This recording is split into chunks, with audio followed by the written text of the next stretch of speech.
Hello student, good morning to all of you. हम लोग देख रहे थे एक disease condition GERD, gastro oesophageal reflux disease. उसका इंट्रोडक्शन देख लिए थे हम लोग, रिस्क फैक्टर देख लिए थे एंड कॉजेज़ देखे थे, फिर क्लिनिकल मैनिफेस्टेशन देखे थे, फिर डायग्नोस्टिक एवोल्यूशन देखे थे। आज हम लोग ट्रीटमेंट देखेंगे, किस तरह से उसको हम लोग ट्रीट करते हैं। आज हम लोग क्या देखेंगे? ट्रीटमेंट देखेंगे। तो चलिए स्टार्ट करते हैं। Treatment medication is commonly used in the treatment of acid reflux include. किस कौन कौन सा ट्रीटमेंट, कौन कौन सा मेडिकेशन हम लोग देते हैं? पहला क्या है? एंटाएसिड। एंटाएसिड को हम लोग देते हैं। It is over counter medicine that is commonly used to treat mild acid related symptom like heartburn, indigestion and work by neutralizing the acid in stomach। हम लोग एंटा एसिड क्यों देते हैं? एंटा एसिड इसलिए देते हैं ताकि जो कि स्टोमच में हार्टबर्न होता है, हार्ट में जलन टाइप के होते हैं, इनडाइजेशन, प्रॉपर डाइजेशन नहीं हो पाता है, और स्टोमच का जो फूड का जो neutralisation in acid in stomach, उसको न्यूट्रलाइज करता है। मतलब कि स्टोमच का जो कंटेंट है जो ज़्यादा एसिडिक हो जाता है, उसको न्यूट्रलाइज करने का काम कौन करता है? एंटा एसिड करता है। उसमें कौन कौन मेडिसिन आता है? मेलोरोक्स, मेलिटेना, गैलिगुसिलिया, रॉलिडेल्स ट्यूम्स में भी प्रोवाइड द क्विक रिलीफ। इससे हम लोग को क्या होता है? जल्दी सा रिलीफ होता है। अब हम लोग देख रहे हैं proton pump inhibitor. Proton pump inhibitor क्या है?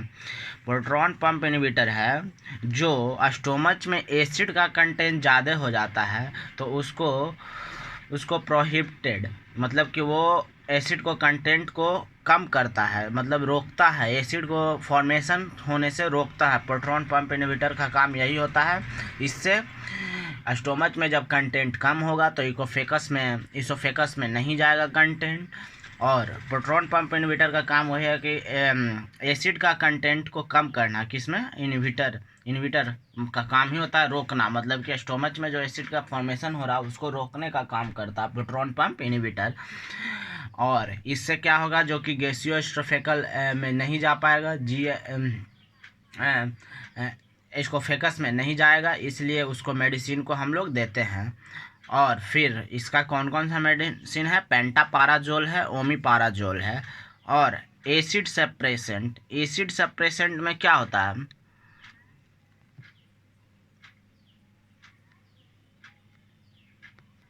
इसमें भी हम लोग को जो एसिड सप्रेसेंट है, जिसमें हम लोग क्या करते हैं? एसिड का जो कंटेंट है वो सप्रेस करता है। इसमें जो बेसिकली इन्फ्लामेशन हो जाता है ना इसोफेगस में, उसको ये क्या करता है? कम करता है। और एसिड का सप्रेशन को जो भी ये कम करता है। मेनली ये किस पे वर्क करता है? ये H2 ब्लॉकर पे। H2 ब्लॉकर है जो कि एसिड सप्रेसेंट में काम आता है।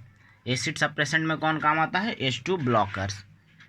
अब आते हैं प्रोकाइनेटिक्स एजेंट। प्रोकाइनेटिक्स एजेंट क्या है? काइनेटिक्स ड्रग्स बेसिकली है जो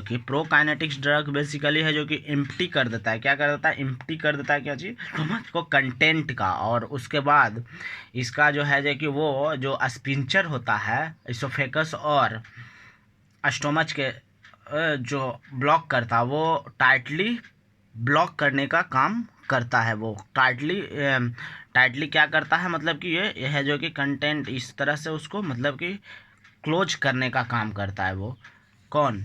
प्रोकाइनेटिक एजेंट। अब हम लोग देखेंगे क्या? सर्जरी में बेसिकली पहला है कि surgery to reinforce and lower oesophagus sphincter national fundoplication. तो इसमें क्या होता है? इसमें बेसिकली होता है कि top of the stomach and lower part of the oesophagus को हम लोग क्या करते हैं? टाइटली उसको रैप्ड करते हैं। क्या करते हैं? रैप्ड करते हैं। मतलब कि ये देखिए, टॉप ऑफ द स्टोमच है, ऊपर स्टोमच का भाग के ऊपर है ये, और lower part of the oesophagus, lower part of the oesophagus, और दोनों को हम लोग क्या करते हैं, टाइटली बांध देते हैं ताकि एसिड का कंटेंट है जो कि इसोफेकस में ना जाए, जिससे वो और हार्म ना पहुँचे इसोफेकस को, और उसमें कोई इन्फ्लामेशन और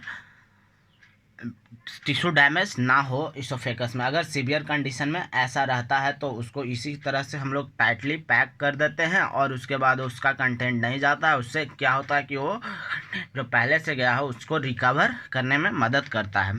अब देखते हैं दूसरा क्या है, surgery to create the barrier preventing the up backup the stomach acid.